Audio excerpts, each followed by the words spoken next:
Bonjour à vous, ravie de vous retrouver. Donc cette semaine, je vous parle de ma colère. Alors c'est aussi une émotion que je connais bien.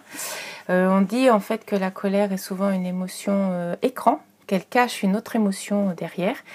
Et en général, c'est de la peur. Alors vu que j'ai commencé par la peur, on imagine bien que j'ai aussi pas mal de colère pour pouvoir faire écran à toute cette peur que j'ai en moi. Je me suis rendu compte quand même que très souvent j'ai une réaction de colère de colère souvent contre d'ailleurs dans différentes situations dès que ça me chamboule. C'est vraiment mon émotion écran, mais aussi mon émotion spontanée quand je suis contrariée, mais pas que quand je suis un peu chamboulée. Disons que certainement la colère d'une certaine manière me protège.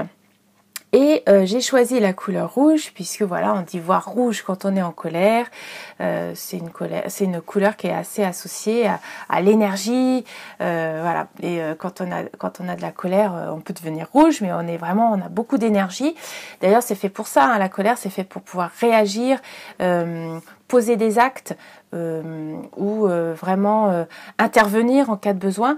Donc c'est vraiment une émotion qui est une émotion de l'action. Qui est, on va dire, une émotion chaude. Donc la couleur rouge lui convient à merveille. Et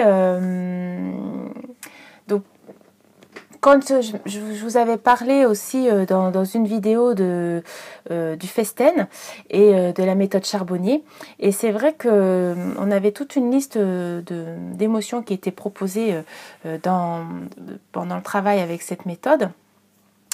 Et ce que j'avais trouvé vraiment très ouvrant, très intéressant et aussi parlant, c'est que on avait donc il parlait d'émotions, mais en fait c'est des sentiments, c'est-à-dire on parle de l'émotion principale et puis ensuite il y a des modulations. Et je me suis rendu compte qu'en fait l'émotion que j'avais le plus, moi je pensais que c'était vraiment la colère, mais la majorité du temps, en tout cas dans le contexte de ce travail, c'était l'indignation. Et c'était vraiment très parlant parce que je me suis rendu compte aussi de l'échelle, de la gamme de cette émotion et de voir que moi je pouvais penser colère spontanément alors qu'en fait il y avait des nuances. Il y avait beaucoup de ressentiment aussi ou d'irritation. Mais vraiment le plus souvent c'était l'indignation. Donc souvent dans les situations qui me heurtent, je vais avoir de l'indignation, ce qui veut dire d'estimer que c'est quelque chose qu'on ne fait pas, un être humain ou qu'un humain ne fait pas. Et c'est vrai que ça me parle bien. C'est souvent une réaction que je vais avoir de me dire mais comment les humains peuvent faire ça. C'est quelque chose qui me poursuit, on va dire, dans ma vie, d'avoir un certain jugement négatif sur certains comportements humains. Et donc, comme je l'ai dit tout à l'heure, la qualité de cette émotion, c'est justement de pouvoir agir, d'être réactif, alors parfois à mauvais escient, mais en tout cas de poser des limites, de dire stop. Et souvent la colère en elle-même, hein, dans cette liste d'émotions données dans le cadre de la méthode Festen, justement c'est ce qu'il était écrit, c'est qu'en fait c'est une émotion qui soit on veut dire stop à quelque chose qui dépasse les bornes, soit on pose donc des limites, soit aussi ça va à l'encontre de nos valeurs et donc on va être gêné par un comportement. Et donc c'est une manière de dire stop. Donc vraiment l'énergie de la colère, c'est une façon d'arrêter un comportement ou une situation qui ne nous convient pas. Et c'est vrai qu'on dit que les Français sont râleurs.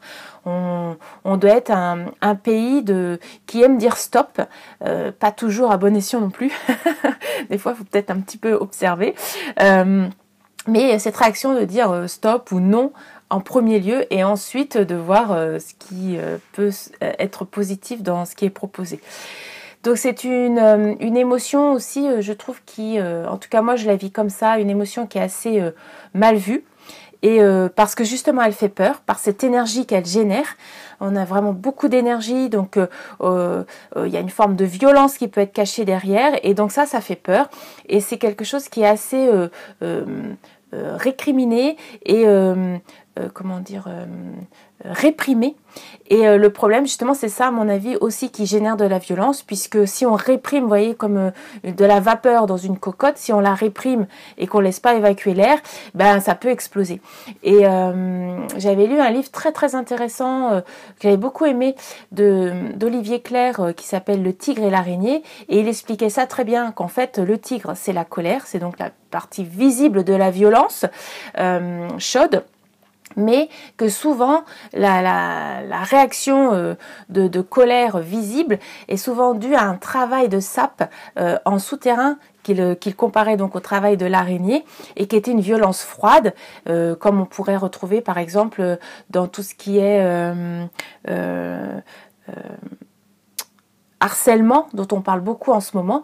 Donc tout ce titillement, cet agacement que l'on va faire en toile de fond, et qui va faire qu'en fait le maillon faible entre guillemets, le fusible qui va lâcher et qui va exprimer de la colère, n'est qu'en fait une partie visible de tout un cheminement, et donc aussi d'autres responsabilités, et que souvent dans notre société on fait porter la responsabilité au tigre, au maillon faible ou au fusible, on peut mettre l'image qu'on veut, alors qu'en fait le problème est beaucoup plus vaste que ça. Et je trouve cette analyse vraiment éclairante, et cette façon aussi de faire comment dire, de faire porter la responsabilité à ce qui est visible sans prendre en compte ce qui n'est pas visible. Et donc dans notre société aujourd'hui, on parle beaucoup du harcèlement, mais c'est vrai qu'on se rend compte que c'est difficile à prouver, que c'est difficile à montrer, puisque justement le propre de cette façon de faire, c'est d'être en souterrain, c'est d'être invisible. À partir du moment où ça devient visible, ça fait flop, et on a plus cette montée en violence en souterrain. Donc une émotion qui est difficile à apprivoiser pour ma part, parce que justement, comme je vous ai dit, c'est vraiment une émotion que j'ai beaucoup en réaction, mais qui a été beaucoup réprimée par la société, mais aussi dans ma famille, avec cette violence sous-jacente et la peur de cette violence, et en même temps des comportements qui l'a provoqué.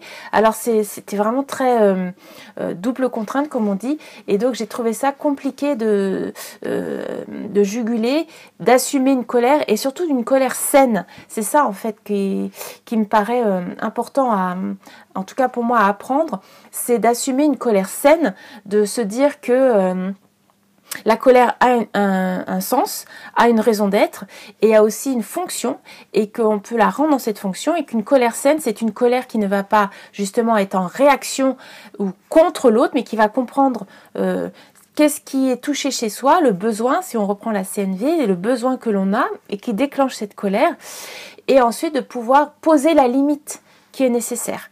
Après, si c'est d'autres panels comme le ressentiment, l'agacement, l'irritation ou l'indignation parmi certains, et ben c'est de voir justement la nuance et de poser l'action qui correspond à cette nuance. Donc c'est vraiment, ça a été pour moi un long chemin, ça l'est toujours encore, parce que vraiment quand j'ai des accès de colère, ça peut être vraiment très très fort, hein, donc cette énergie là qui est à l'intérieur, qui est brûlante, et avec cette éducation de la retenir, moi j'ai pas souvenir, mais j'ai pas vécu la douche froide pour calmer les enfants qui se mettent en colère. C'était assez interdit dans ma famille, la colère quand même, donc c'était quelque chose de très réprimé, une colère intérieure, une colère froide. Mais avec ce besoin de l'expulser, donc apprendre en fait à accueillir ce surplus d'énergie soudain, à la laisser circuler aussi, parce que le fait de réprimer, ça la concentre à un endroit et donc ça la rend encore plus tendue. Donc la laisser peut-être plus circuler, plus s'expandre, ça c'est quelque chose que j'ai apprise avec la somatic experiencing. Et après, voir, une fois qu'on l'a exprimé éventuellement, l'exprimer sans personne en face pour vraiment évacuer le trop-plein de la cocotte minute, et ensuite comprendre ou voir ce qui a été touché pour pouvoir poser des limites. Et il arrive parfois que j'ai une colère saine, dans le sens où j'ai cette colère mais elle est canalisée. Et en étant canalisée, je sais trouver les mots et je sais trouver les bonnes actions juste pour le moment et à ce moment-là. Et souvent, c'est après coup, on peut y repenser en se disant « Ah, j'ai pas dit ça de la bonne manière », mais souvent, quand c'est juste, même si c'est pas tout à fait bien dit ou bien fait, c'est juste. Donc la personne, s'il y a une personne en face qui est en jeu aussi, eh bien elle va recevoir la justesse de l'action et de la parole, et souvent ça va faire que il y aura pas de dommages collatéraux et que ça va vraiment suivre. L'émotion, elle aura suivi vraiment sa trajectoire juste. Donc ça m'arrive pas souvent. Et le plus souvent aussi, c'est le plus difficile pour moi, après, c'est de ne pas ressasser. C'est-à-dire de ne pas rester là-dessus, de savoir l'exprimer, et qu'une fois que c'est exprimé, et surtout si je vois que c'est entendu en face, c'est de savoir lâcher, d'arrêter après de tourner en rond autour de ça et de ce qui a pu se passer, et de se dire voilà, le message est passé, la personne en face elle a pris le message, elle a compris, maintenant ça va s'ajuster. Si jamais il y avait besoin, il y aura à nouveau une situation où je pourrais l'exprimer, mais de pas ensuite entrer dans une sorte de récrimination, dans une sorte de ressassement et une sorte de victimisation aussi. Ça, c'est vraiment le risque d'être vraiment dans cette énergie droite, forte, qui pose quelque chose. Voilà, donc ça, c'est vraiment le cheminement que je prends. Parce que la colère existe, et si elle existe, elle a un sens, et donc elle a ce but de savoir se poser aussi dans sa justesse.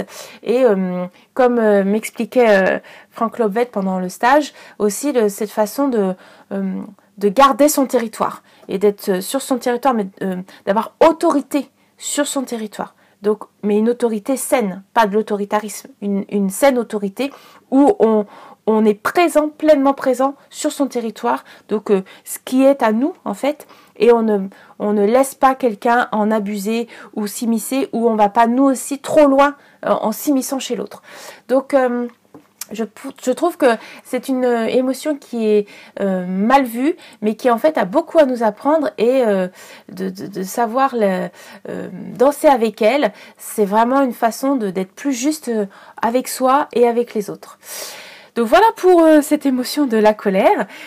N'hésitez pas à partager vous aussi vos expériences, comment vous vivez vos colères, comment vous arrivez à les accueillir et à les exprimer de manière aussi juste que possible. Moi, ça m'intéresse. Je suis assez curieuse justement de savoir comment chacun le vit. Et je vous laisse avec ça. Je vous remercie pour votre attention et je vous dis à la semaine prochaine pour une autre émotion.